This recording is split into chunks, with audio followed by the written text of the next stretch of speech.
اعوذ باللہ من الشیطان الرجیم بسم اللہ الرحمن الرحیم اعوذ باللہ من الشیطان الرجیم بسم اللہ الرحمن الرحیم رب اشرح لی صدری ویسر لی امری واحلل عقدۃ من لسانی یفقہوا قولی واجعل لی وزیرا من اہلی رب زدنی علما رب زدنی علما رب زدنی علما آمین۔ آج 13 اگست 2022 ہے اور اللہ کی توفیق سے ہم اپنا درس کرتے ہیں۔ وہ تھوڑا ایک ہفتے کی تاخیر سے اس دفعہ ہم کر رہے ہیں، کوئی دنیاوی مصروفیات بیچ میں آ گئی تھیں، جو پچھلا ہفتہ ہم درس نہیں کر سکے، تو بہرحال اللہ نے توفیق دیا، آج ہم سب جمع ہوئے ہیں اور جو ہے اپنا درس کا آغاز جو ہے ہم سورہ نساء کی آیت نمبر 77 سے کر رہے ہیں اور انشاءاللہ آئندہ آگے پڑھیں گے۔ سورہ نساء ہماری چل رہی ہے۔ اعوذ باللہ من الشیطان الرجیم بسم اللہ الرحمن الرحیم۔ الم تر الی الذین قیل لهم کفوا ایدیکم واقیموا الصلاۃ وآتوا الزکاۃ۔ کیا تم نے نہیں دیکھا ان لوگوں کو جن سے یہ کہا گیا تھا کہ اپنے ہاتھوں کو روکے رکھو اور نماز قائم کرو اور زکوٰۃ دیتے رہو۔ فلما کتب علیہم القتال، جب ان کے اوپر قتال فرض کر دیا گیا، اذا فریق منہم یخشون الناس، تو اس وقت ان میں سے ایک جماعت، ایک جو ہے گروہ، وہ لوگوں سے ایسا ڈرنے لگ گیا کہ خشیت اللہ، جیسے کہ اللہ سے ڈرنا چاہیے، اور اشد خشیہ، یا بلکہ اس سے بھی زیادہ خوف کھانے لگ گیا۔ یہ یعنی کہ یہاں پہ ان منافقین کا ہی تذکرہ آ رہا ہے جن کے جو ہے پہلے ان کو یہ چیز کا حکم تھا، یعنی کہ مسلمانوں میں شامل تھے، لیکن یعنی کہ مکے کے دور میں جب مسلمان کمزور تھے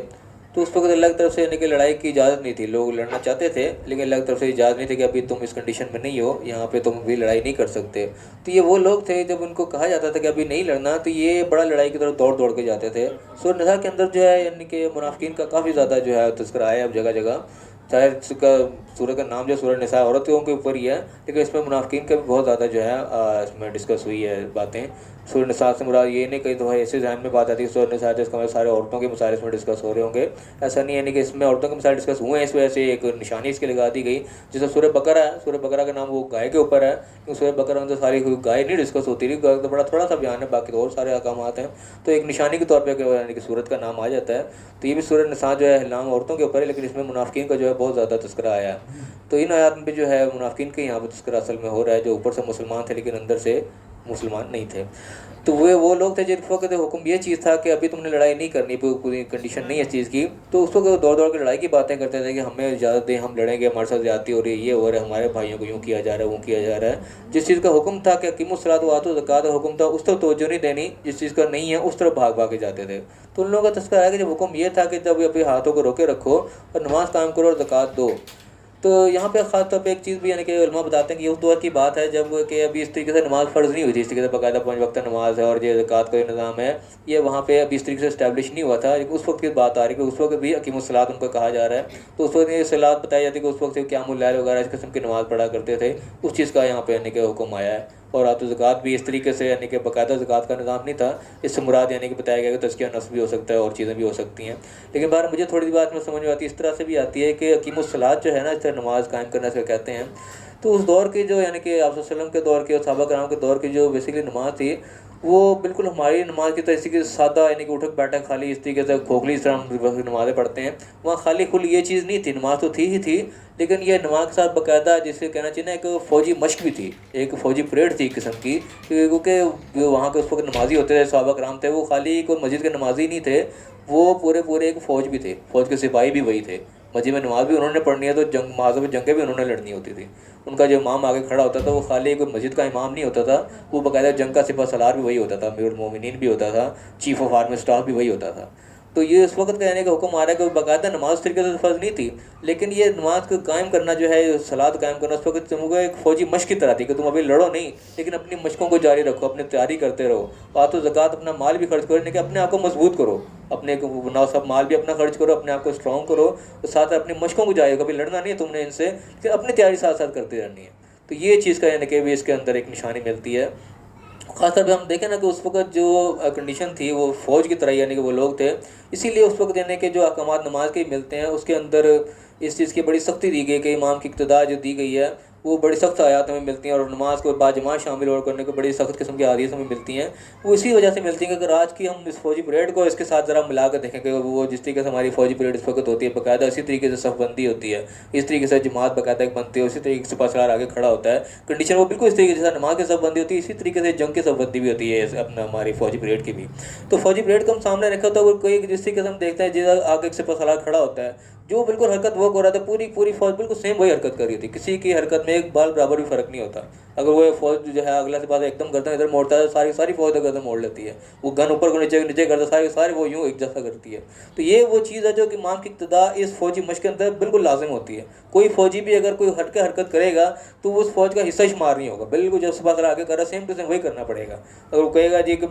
تم وہاں مشق کرو، میں گھر میں اپنے علاقے میں مشق کر لیتا ہوں، اس کی مشق کو شمار نہیں ہوگی جب تک وہ اس پریڈ کے اندر شامل ہو کر مشق میں شامل نہیں ہوگا۔ تو یہ چیز تھی ان کے بعد نماز کو اس لیے اتنی اہمیت دی گئی تھی کہ جو بندہ نماز کے اندر شامل نہیں ہوا اس کی نماز تصور نہیں کی جاتی، جو حدیث کے اندر اتنی سختی ملتی ہے کہ اکیلے نماز فرض نماز مسلمان کی ہوتی نہیں۔ اس کو ہم اس کے ساتھ کمپیریزن کر کے دیکھیں تو بات سمجھ میں آتی ہے۔ ویسے ہمیں آج کل وہ نماز جس طرح کی ہم پڑھتے ہیں وہ بات ہمیں عجیب لگتی ہے، ہم اکیلے بھی پڑھ لیں تو خیر ہے کیا فرق پڑتا ہے، لیکن فوجی پریڈ کو دیکھو، فوجی کہ میں گھر میں اکیلے پریڈ کر لوں گا تم باور کرتے رہو، وہ شمار ہی نہیں ہوگی، اس کے فوج میں شامل نہیں ہوگا۔ تو یہ اس قسم کے یعنی کہ اس وقت جو نماز تھی وہ فوج بھی یہی تھی، تو صرف وہ نماز نہیں تھی، باقاعدہ ایک فوجی مشق بھی تھی۔ تو ان آیات میں بھی اس نے حکم یہی آ رہا ہے کہ ابھی تم نے لڑنا نہیں ہے، لیکن اپنی حکیم و صلاح کرو، تو اپنے نماز کو قائم رکھو، اپنی مشقوں کو تم جاری رکھو، اور آپ تو زکوٰۃ سے مراد کے مال اپنا دیے رکھو، اپنے آپ کو اسٹرانگ کرو، جب وقت آئے گا پھر لڑیں گے ان سے۔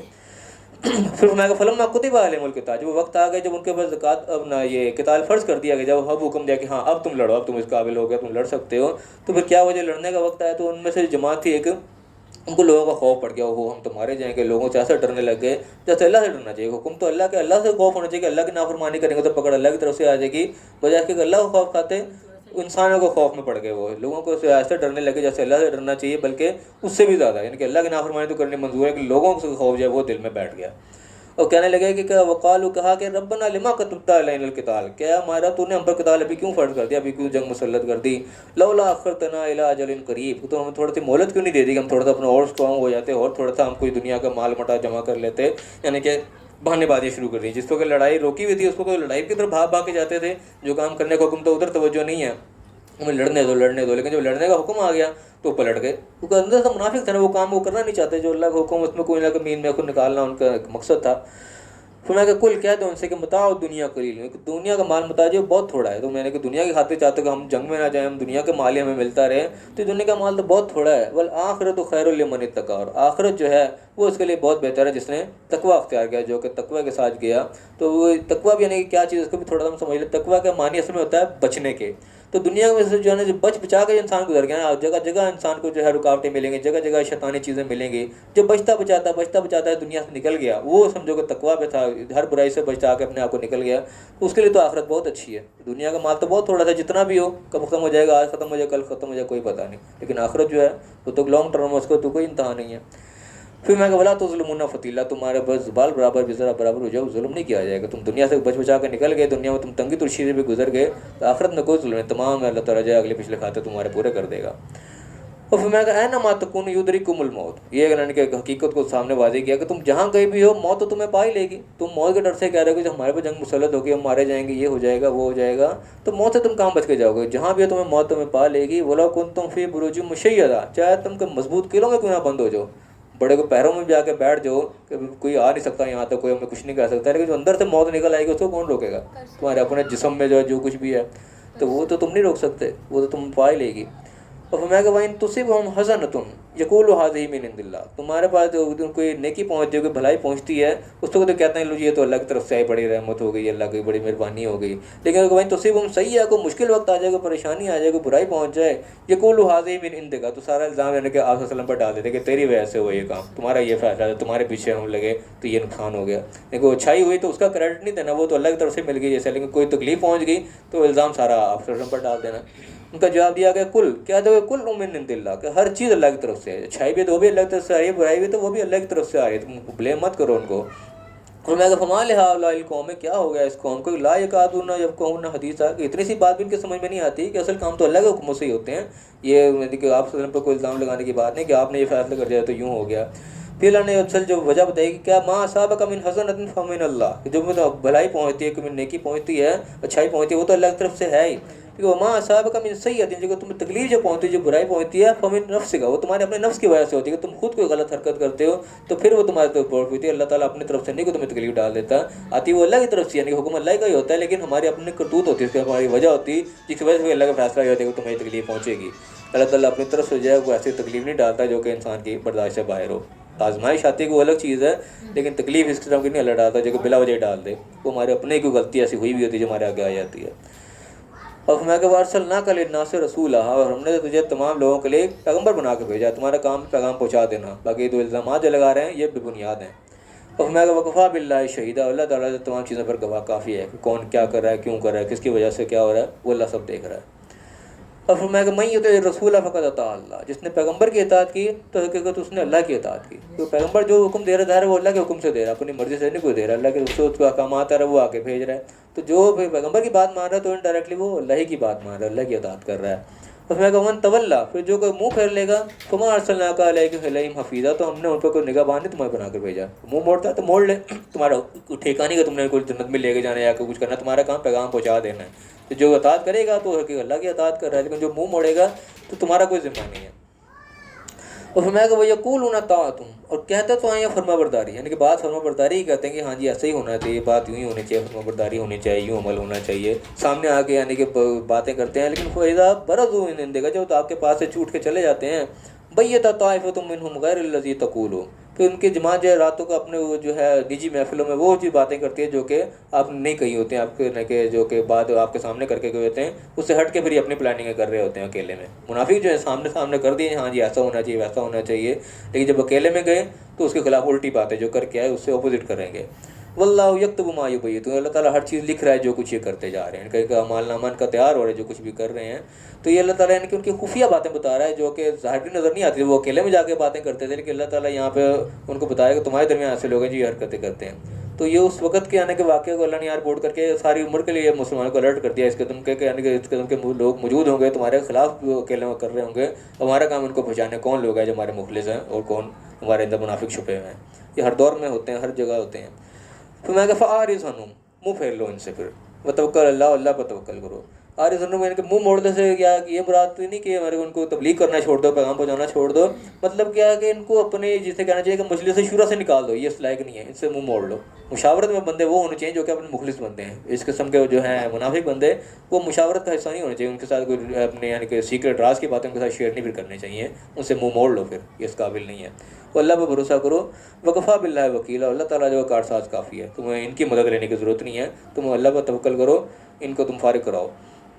اور پھر فرمایا فلا یتدبرون القرآن، کیا یہ قرآن پر تدبر نہیں کرتے، غور و فکر نہیں کرتے؟ ولو کان من عند غیر اللہ، اگر اللہ کے سوا کسی اور کی طرف سے ہوتا، لوجدوا فیہ اختلافا کثیرا، تم اس میں بہت زیادہ جو ہے اختلاف باتیں، اس کے اندر اپوزٹ باتیں ہوتی ہیں، تضاد ہوتا ہے اس کے اندر، کہ یہاں کچھ اور بات ہو گئی، یہاں کچھ اور بات ہو گئی، ایسی بات نہیں ہے۔ اب یہاں پہ یہ بات یعنی کہ اس لیے کی گئی کہ اصل میں جو لوگ تھے آپ صلی اللہ علیہ وسلم کو بیسیکلی دل سے نبی مانتے نہیں تھے، اگر نبی مانتے ہوتے تو پھر تو ان کے اندر یہ جرأت نہ ہوتی کہ آپ سے کوئی اختلاف کرتے، ان کا اختلاف کرنا، آپ کے خلاف پروپیگنڈا کرنا، آپ کے خلاف جو ہے جو پلاننگیں کرنی، یہ اس چیز کی یعنی کہ بات ہے کہ آپ کو دل سے نبی مانتے نہیں تھے، تو اس کی یعنی کہ ایک دلیل دی جا رہی ہے کہ آپ جو قرآن بیان کر رہے ہیں ان کے سامنے جو آپ کو نازل ہو رہا ہے اس کے اوپر غور و فکر نہیں کرتے۔ اگر یہ اپنے پاس سے بنا رہے ہوتے، کوئی اور لالا کا سکھا رہا ہوتا تو اس کے اندر بہت سارا اختلاف ہوتا، لیکن قرآن یعنی کہ اتنا آپ مضبوط اور مستحکم ہے، مربوط ہے آپ میں کہ اس کے اندر کوئی اختلاف نہیں ہے، تو ایسی چیز دیکھنا اپنی آنکھوں سے اس کے اندر کوئی اختلاف نہیں ہے تو یقیناً یہ پھر اللہ کی طرف سے آ رہی ہے، اللہ کی طرف سے کسی اور سے ہوتی ہے تو اس کے اندر لازمی اختلاف ہوتا ہے، تو آپ بیان کر رہے ہیں اللہ کی طرف سے ریز کا مطلب اس کا ثبوت ہے کہ آپ اللہ کے نبی ہیں، اس کے علاوہ کسی کے اوپر اس طرح کی آ نہیں سکتی وہی۔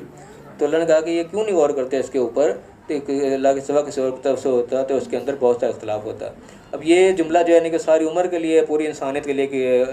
سبق کی چیز بن گئی، قرآن پہ غور کریں اور چیز کو پہچانے کے اندر تو کوئی اختلاف نہیں ہے، تو یہ اللہ کے علاوہ کسی اور کی طرف سے ہو نہیں سکتا، یہ اللہ ہی کی طرف سے ہے، یہ قرآن کی ایک سمجھو کہ حقانیت کی ایک دلیل بنی ہے والی آیت۔ اور فرمایا کہ وَإِذَا جَاءَهُمْ أَمْرٌ مِّنَ الْأَمْنِ أَوِ الْخَوْفِ، جب ان کے پاس کوئی معاملہ جو امن یا خوف کا آتا ہے، اذاعوا بہ، تو اس کی اشاعت کر دیتے۔ یہ بھی ایک منافقوں کے اللہ نے علامت بتائی یہاں پہ، کہ جب کوئی بات ملی، کوئی اچھی بات ملی یا بری بات ملی، کوئی خوشائن بات ہوئی یا کوئی پریشانی والی بات ملی، اس کو پکڑ کے فوراً نشر کر دیا، پھیلا دی، یہ ہو گیا وہ ہو گیا۔ اب کسی بری بات کو تم ایک دم سے پھیلا دو گے تو جن لوگوں کو اتنی عقل نہیں ہے وہ اس سے پتہ نہیں کیا مطلب لے لیں گے، کیا اقدامات کر لیں گے۔ تو اللہ نے فرمایا کہ وَلَوْ رَدُّوهُ إِلَى الرَّسُولِ، اس بات کو اگر یہ پیغمبر کی طرف لوٹاتے اس کی طرف سامنے پیش کرتے، وَإِلَىٰ أُولِي الْأَمْرِ مِنْهُمْ، یا ان کے اندر جو اولی الامر ہیں ان کے جو کہ عہدوں پہ فائز ہے، جن کی ڈیوٹیاں لگی ہوئی ہیں، ان تک یہ بات پہنچاتے جن کے متعلقہ وہ بات تھی، فَعَلِمَهُ الَّذِينَ يَسْتَنبِطُونَهُ مِنْهُمْ، تو اس کی جانچ پڑتال کر لیتے وہ لوگ جو کہ غور و فکر کرنے والے ہیں، استنباط کرنے والے ہیں، اس کی جو ہے گہرائیوں میں اترنے والے ہیں، وہ ججمنٹ کر لیتے جو بات ہے اس کی کیا حقیقت ہے، اس کے کیا اقدام ہونے چاہیے کیا نہیں ہونے چاہیے، تو بجائے اس کے کہ ان تک بات پہنچاتے ویسے نشر کر دیتے ہیں، عوام الناس میں پھیلا دیتے ہیں، بات کرنے کے خوف و رعب پھیلانے کے لیے اور ایک عجیب سی کنڈیشن پیدا کر دینے کے لیے۔ یہ منافق لوگوں کی نشانی ہوتی ہے کہ بات سنی اور آگے اس کو پھیلا دیا پکڑ کے بغیر سوچے سمجھے۔ آج کل یہ چیزیں بہت نظر آ رہی ہوتی ہیں، اکثر میسیج جو ہیں موبائلوں میں چل رہے تھے کہ جو سنو اور آگے پہنچا دو، بغیر تحقیق کے ساتھ دعائیں لکھی ہوتی ہیں کہ اللہ تعالیٰ اس کو نہ یہ کرے اور وہ کرے جو بات سنے اور آگے پہنچا دے۔ حالانکہ یہ بات سننا اور آگے پہنچا دینا یہ بالکل قرآن کا سبق نہیں ہے، بالکل اللہ کا حکم نہیں ہے۔ بات دیکھو، اس کے اوپر غور و فکر کرو، اس کو چھان بین کرو، پھر آگے کرو۔ جو اس کے اہل لوگ ہیں ان تک پہنچاؤ بات کہ جو بات میرے تک آئی ہے صحیح بھی ہے کہ نہیں، یہ نہیں کہ صحیح غلط کا پتہ نہیں اٹھائی اس کو نشر کر دی، سارے عوام میں پھیلا دی، کچھ کا کچھ بات کا پتنگڑ بن جاتا ہے۔ یہ چیز جو ہے یہ کوئی قرآن کا ہمیں وہ نہیں ہے طریقہ کار۔ اللہ فرمائے گا وَلَوْلَا فَضْلُ اللَّهِ عَلَيْكُمْ وَرَحْمَتُهُ، اللہ تعالیٰ کا فضل اور رحمت تمہارے پر نہ ہوتی، لَاتَّبَعْتُمُ الشَّيْطَانَ إِلَّا قَلِيلًا، تم چاہے چھوڑو کہ سب کے سبھی جگہ تم شیطان کے پیچھے لگ جاتے۔ اب اس قسم کا یعنی کہ آج کل دور چلا سوشل میڈیا کا، ادھر بات سنی ادھر پہنچا دی، ادھر بات سنی آگے بڑھا دی، تو اللہ تعالیٰ کسی کو عقل نہ ہو ہر بندہ اسی کے چکر میں لگ جائے گا، تو سنو اور آگے پہنچا دو، سنو اور آگے پہنچا دو، تو جناب ہر چیز کا جو ہے وہ ستیہ ناش کر کے رکھ دو۔ لیکن بات جو آئے اس کے باقاعدہ غور و فکر ہونا چاہیے، پھر اس کے بعد آگے جانی چاہیے۔ کوئی غلط بات آگے پھیل جائے گی تو اس کے ذمہ دار تم خود بھی بن جاؤ گے۔ فرمایا کہ فقاتل فی سبیل اللہ، تو پھر لڑو اللہ کی راہ میں۔ یہاں پہ اللہ تعالیٰ نے کہ سنگولر کا صیغہ استعمال کرتے ہیں آپ وسلم کو خاص طور پہ کیا کہ تم لڑو، اکیلے ہی لڑو اللہ کی راہ میں، کوئی ساتھ نہیں ملتا۔ لا تکلف الا نفس کا، آپ اپنی جو ہے اس کے ذات کے مخلف ہیں، اس کے علاوہ کسی کے نہیں ہے۔ وہ حرض المومنین، مومنوں کو تحریض دلاؤ، ان کو یعنی کہ اکساؤ اس چیز کے اوپر، لڑائی کے اوپر ان کو ترغیب دلاؤ ادھر۔ لیکن اگر کوئی نہیں بھی ساتھ ہو رہا تو تم نے لڑنا ہے اللہ کی راہ میں، اکیلے بھی لڑنا ہے چاہے۔ اس آیت سے خاص طور پہ یعنی کہ بتایا جاتا ہے کہ حضرت ابو صدیق نے بھی جو زکوٰۃ کے جو منکرین تھے ان کے خلاف جہاد کیا تھا، انہوں نے بھی یعنی کہ اس چیز سے دلیل یہ تھی کہ اللہ کے حکم ہے کوئی نہیں بھی ساتھ ہو رہا تو تم حق پہ تم نے اکیلے لڑنا ہے چاہے کچھ بھی ہو۔ تو ابو صدیق نے بھی یہ فیصلہ کیا تھا کوئی میرے ساتھ نہیں جائے گا میں اکیلے جاؤں گا۔ تو یہ یعنی کہ آیت اس چیز کو دلالت کرتی ہے، آپ سب کو اللہ نے حکم دیا ہے کہ تم لڑو، تم اپنی ذات کے جو مکلف ہو، تم سے تمہارے بارے میں سوال کیا جائے گا۔ یہ نہیں کہ اگر تمہارے ساتھ کوئی نہیں کھڑا ہو تم بھی پیچھے ہٹ گئے، اللہ کہ تم کیوں پیچھے ہٹے، تم چاہے اکیلے بھی ہو، تم چاہے کیا ہوگا مارے بھی جاؤ کچھ بھی جاؤ گے، لیکن اللہ کے بارگاہ میں تم ضرور کھڑے ہوگے کہ میں ڈٹا رہا، میں نہیں ہٹا، کوئی میرے ساتھ ملا یا نہیں ملا۔ دوسروں کے پیچھے لگے تم بھی پیچھے ہٹ گئے، تم بھی صاحب جواب دے جاؤ کہ تم کیوں نہیں ہٹے، تمہیں تو کرنا چاہیے، کوئی کرتا نہ کرتا۔ یہاں پہ وہ بات آئی کہ تم لڑو اللہ کے راہ میں، تم اپنی ذات کا ذمہ دار ہو اوروں کے نہیں۔ تو یہ ہے کہ تم لوگوں کو تحریر دلاؤ مومنین کو۔ اصل اللہ یکف باس الذین کفروا، قریب ہے اللہ تعالیٰ کہ جو ہے کافروں کی لڑائی کو ویسے بند کر دے، ان کی اپنی جو ہے ہمت پھنس دے جائے، ان کے اندر اپنے پھوٹ پڑ جائے، تم پیچھے نہ ہٹو، تم اپنی جگہ پہ ڈٹے رہو۔ اللہ تعالیٰ نے کہ اس کا کوئی اور ستباب نکال سکتا ہے، تم نے پیچھے نہیں ہٹنا۔ میں کہ اللہ اشد باسوں و اشد و تنقید، اللہ تعالیٰ جو ہے لڑائی میں بھی بہت سخت ہے اور اس کی لڑائی کی سزا بھی جو ہے وہ بہت سخت ہے۔ میں کہ من یشفع شفاعۃ حسنۃ یکن لہ نصیب منہا، جو کہ اچھی بات کی سفارش کرے گا اس کو اس کا بھی حصہ ملے گا اس میں سے، یعنی کہ اچھائی میں جو ہے کوئی تم دیکھ رہے ہو اچھائی میں اگر تم نے سپورٹ کی ہے تو اس اچھے کام کا حصہ تمہیں ہی ملے گا، سپورٹر کو بھی اس کا جو ہے اجر ملے گا اس میں جو کام اچھا ہو رہا ہوگا۔ اور میں یشفع شفاعۃ سیئۃ، جو برائی کے اندر سفارش کرے گا، کسی کی برائی میں کسی کی سپورٹ کرے گا، یکن لہ کفل منہا، تو اس کا بوجھ اس کے اوپر بھی پڑے گا، اس کو جو ہے سزا اس کو ہی ملے گی۔ دونوں چیزوں کی بات ہے، یعنی کہ اچھائی میں تم کسی کے ساتھ تعاون کرو گے، کسی کے ساتھ سفارش کرو گے، کسی کے ساتھ تم کرو گے، اس کی سپورٹ کرو گے تو اس کا حصہ تمہیں مل جائے گا۔ لیکن یہی کام برائی کے ساتھ کیا تو برائی میں پھر حصہ دار تم بن جاؤ گے، تم پھر اس کا ذمہ دار بنو گے۔ وکان اللہ علیہ کل شیء مقیتا، اللہ تعالیٰ ہر چیز کے جو ہے قوت رکھنے والا ہر چیز کے اوپر۔ اس میں آگے جو ہے ایک دنیاوی معاملات یہاں پر ڈسکس ہوا ہے تھوڑا سا کہ وَإِذَا حُيِّيتُم بِتَحِيَّةٍ فَحَيُّوا بِأَحْسَنَ مِنْهَا، جب تمہیں کوئی دعا دے یا کوئی سلام کرے یا کوئی یعنی کہ تحفہ بھیجے، تینوں قسم کے اس کے معنی ہوتے ہیں اس لفظ کے حیّتم کے، کہ تمہاری طرف کوئی چیز بھیجتا ہے، کوئی دعا دے تمہیں یا تمہیں سلام کرے یا تمہیں کوئی تحفہ بھیجے، تم اس کو اس سے بہتر اس کا بدلہ دو اور ردوہا، یا اسی کو لوٹا دو کم از کم اتنا۔ اس سے یعنی کہ سب سے پہلے یہ لیا جاتا ہے سبق کہ اگر ہمیں سلام کرتا ہے تو اس کے جواب میں السلام علیکم ورحمۃ اللہ کہہ دیتے ہیں، کوئی رحمۃ اللہ کے ساتھ کم السلام علیکم ورحمۃ اللہ وبرکاتہ کے ساتھ شامل کر دیتے ہیں۔ یہ یعنی کہ ایک چیز ہے کہ تمہیں جو بھی کوئی چیز ہے تم اس سے اس کو بہتر دو یا کم از کم اتنا ہی واپس کر دو۔ کس نے آپ کو السلام علیکم ورحمۃ اللہ کہہ دیا، آپ نے بھی السلام علیکم ورحمۃ اللہ کہہ دیا، تو یہ بھی برابر ٹھیک ہے، لیکن اس سے بہتر کرو تو بہتر ہے۔ تو یعنی کہ اگر تحفوں میں بھی بات ہے کہ کسی کو آپ کو چیز دی ہے تو کم از کم اسی طریقے کی چیز آپ اس کو بھی آپس میں لوٹاؤ یا اس سے بہتر کر کے لوٹاؤ، یا آپس میں دنیا داری کا معاملے کو بہتر کرنے کے لیے، آپس میں محبت پیدا کرنے کے لیے اللہ تعالیٰ نے ایک طریقہ بتایا ہے جس سے انسان کے آپس میں محبتیں بڑھتی ہیں۔ اسی چیز کی چیز حدیث کے اندر ہی ملتی ہے، رسول اللہ کا فرمان بھی ملتا ہے، ایک دوسرے کو تحفے بھیجے جو ہے، اس سے آپس میں محبت بڑھتی ہے۔ اور فرمایا کہ ان اللہ کان علی کل شیء حسیبا، اللہ تعالیٰ جو ہر چیز کا حساب رکھنے والا ہے، کہ کس نے تمہیں کیا دیا اس کے بدلے میں تم نے اس کو کیا دیا، ہر چیز اللہ کے بعد باقاعدہ حساب بن رہا ہے، نوٹ ہو رہا ہے، اس کا تمہیں جواب بھی دینا ہوگا۔ فرمایا کہ اللہ لا الہ الا هو، اللہ وہ ذات ہے اس کا کوئی الہ نہیں ہے، لیجمعنکم الی یوم القیامہ، تم سب کو قیامت کے دن جمع کرے گا، ان کے سارے احکامات دے کے، سارے اچھائی برائیاں بتا کے، اینڈ پھر قیامت کا خوف دلائے کہ تم نے سب جو ہے قیامت کے دن کے سامنے جمع ہونا ہے، جو تمہیں احکامات دیے جا رہے ہیں اس کے مطابق تم گزارو گے زندگی یا نہیں گزارو گے، اس کا بھی حساب جو ہے قیامت والے تمہیں دینا پڑے گا، سب کے سب جمع ہوگے، کوئی چیز اس سے بچ ہی نہیں سکتا کوئی شخص، لا ریب فیہ، میں کوئی شک نہیں ہے، کوئی بندہ یہ نہ کہ میں بچ جاؤں گا، بچے گا کوئی بھی نہیں، سب کے سب قیامت کے دن اللہ کے سامنے کھڑے ہوں گے، پھر جتنے احکام اللہ نے دیے ہیں اس کے متعلق پھر سوال ہوگا، ایک سلیبس دے دیا گیا ہے کہ اس کے مطابق تمہارا پھر ٹیسٹ ہوگا آگے، اس میں تم پاس ہو گئے یا فیل ہو گئے، وہ ایک دن آنا ہے آگے۔ تو میں کہا ومن اصدق من اللہ حدیثا، پھر کون اللہ سے زیادہ بات میں سچا ہے، کہ اللہ نے جو بات کہہ دی ہے اس سے سچی بات کسی ہو ہی نہیں سکتی، انہوں نے کہا قیامت کے دن اکٹھے ہوں گے تو پھر وہ ہوں گے، کیا قیامت ہمیں بھی نظر آ رہی ہے یا نہیں نظر آ رہی، لیکن وہ ہونا ضرور ہے، کیونکہ اللہ سے زیادہ کوئی بات میں سچا ہو نہیں سکتا۔ تو فی الحال ہمارا یہ رکوع یہاں پہ ختم ہو رہا ہے، اس کو ہم ایک دفعہ جو اس کے مین پوائنٹس ہیں ان کو ہم ریوائز کر لیں۔ سب سے پہلی بات جو رکوع میں اسٹارٹ میں آئی، اس میں منافقین کا تذکرہ ہوا کہ جب وہ لوگوں سے کہا گیا تھا کہ اپنے ہاتھوں کو روکے رکھو، تو اس وقت جو تھا یعنی کہ وہ بھاگ بھاگ کے لڑائی کی طرف جاتے تھے، اور ان سے حکم یہ دیا تھا کہ اپنے جو ہے صلاۃ کو قائم رکھو، اپنی مشقیں جاری رکھو، اپنے جو ہے مضبوط کرو، اپنے آپ کو زکوٰۃ کرو، اپنے مال کو نکالو، اپنے آپ کو مالی طور پہ مضبوط کرو، اپنے آپ کو جنگی طور پہ جو ہے مستحکم کرو، مضبوط کرو۔ تو یہ تیاری کرنے کے بعد جب جو ہے جنگ کا معاملہ ہوا تو اس وقت جو ہے لوگ جو ہے ایسے لوگوں سے خوف کھانے لگے، انہیں کی جماعت جیسے کہ اللہ سے ڈرنا چاہیے، بلکہ اللہ سے بھی زیادہ لوگوں سے ڈرنا شروع ہو گئے۔ اچھا، اس آیات کو لے کے بعد لوگ اس قسم کے بھی لیتے ہیں کہ جنگ سے یعنی کہ جانچ چھڑانے والی بات کرتے ہیں کہ ابھی وہ وقت نہیں آیا، ابھی تو اللہ تعالیٰ کے حکم ہے کہ جب وہ وقت ہوگا پھر لڑیں گے۔ تو اس میں کہ خالی یہ بات نہیں کہ وقت ہوگا جب لڑیں گے، وقت تو اس لیے ہے کہ تم نے اس کی تیاری کرنی ہے، تم اس تیاری کے لیے تو تم ٹھیک ہے رکے رکھو، یہ نہیں کہ رکے ہوئے ہیں تو تیاری ہو کو نہیں رہی اور کاموں میں لگیں گے، ابھی وقت نہیں آیا، ابھی وقت نہیں آیا۔ وقت اس کے بعد وہ آیا کہ اس کے بعد قتال فرض بھی ہوا ہے، تو یہ مہلت صرف اتنی دیر کے لیے جب تک آپ تیاری کر رہے ہو، یعنی کہ آپ تیاری بھی نہیں کر رہے اور جنگ بھی نہیں کر رہے، سمجھے کہ ابھی تو وقت نہیں آیا، یہ اس کو مقصد نہیں ہے اس بات کا۔ اللہ نے جو روکے رکھا اس کی حکمت یہ تھی کہ تمہاری تیاری کروانی مقصود تھی، جب تیاری ہو گئی اس کے بعد لڑائی اللہ نے فرض کر دی۔ تو ہم یہ نہیں اس کا مطلب لے سکتے کہ جب لڑائی تو ہونی ہی نہیں ہے، لڑائی کو ابھی ہم اس پوزیشن میں نہیں ہیں، پوزیشن میں اپنے آپ کو لاؤ، یہ روکا اس لیے ہے کہ تم اس پوزیشن میں اپنے آپ کو لے کے آؤ، یہ نہیں کہ وہ تم عیاشی میں لگے رہو، پوزیشن کا پتہ کوئی نہیں ہمارا ٹارگٹ کیا ہے، لڑائی بھی نہیں کر سکتے اس پوزیشن میں نہیں ہے جی۔ تو اس حال کا یہ حقیقی مطلب نہیں ہے، مطلب یہ ہے کہ تم اس وقت روکے رکھو جب تمہاری تیاری مکمل نہیں ہو رہی، جب تیاری مکمل ہو گئی اس وقت اللہ نے پھر فرض کر دیا، جب فرض ہو گیا قتال تو وہ جو لوگ تھے ان کو منافق ان کے دلوں میں خوف بیٹھ کے لوگوں کے تم تو مارے جائیں گے۔ تو اللہ نے فرمایا کہ تم کہنے لگے تو ہم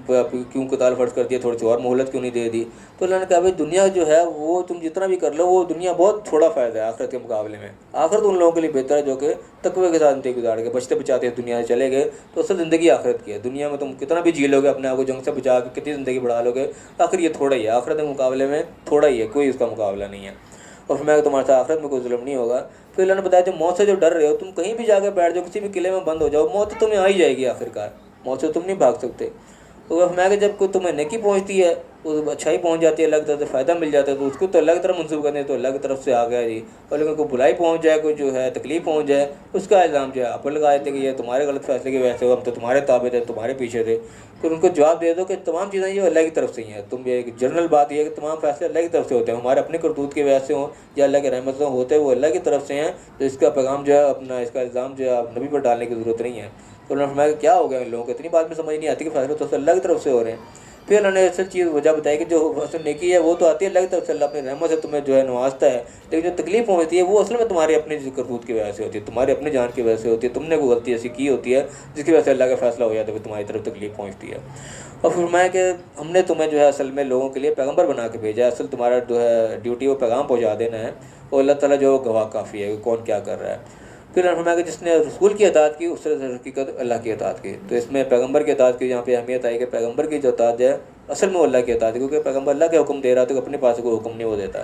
اور فرمایا کہ جو پھر منہ موڑ لے گا تو ہم نے آپ کو کوئی نگہبان بنا کے نہیں بھیجا. آپ کی ذمہ داری کو کسی کو جنت میں لے جانے کی ذمہ داری نہیں ہے, اصل ذمہ داری ہے پیغام پہنچا دینے کی. اور ہمارے یہاں یہ بھی ہے کہ بڑا وہ ہم ملتا ہے نا کہ جو کچھ بھی ہیں وہ نبی کی امت ہے, ہم تو بخشے جائیں گے. ایسی کوئی چیز نہیں, اللہ تعالیٰ نے کسی کا نگہبان نہیں بنا کے بھیجا. پیغام جو آئے ہیں اصل ڈیوٹی ان کی تھی پیغام پہنچانا. جو پیغام پیغمبر کی طرف سے آئے ہیں اس کے اوپر عمل کریں گے تو جنت میں جائیں گے. پیغام پہ عمل نہیں ہے تو آپ صلی اللہ علیہ وسلم کو کوئی نگہبان نہیں بنا کے بھیجا گیا. یہ نہیں کہ اب نبی کی امت ہے تو ایویں نکل جائیں گے. یہ غلط فہمی نکال دینی چاہیے دماغ سے.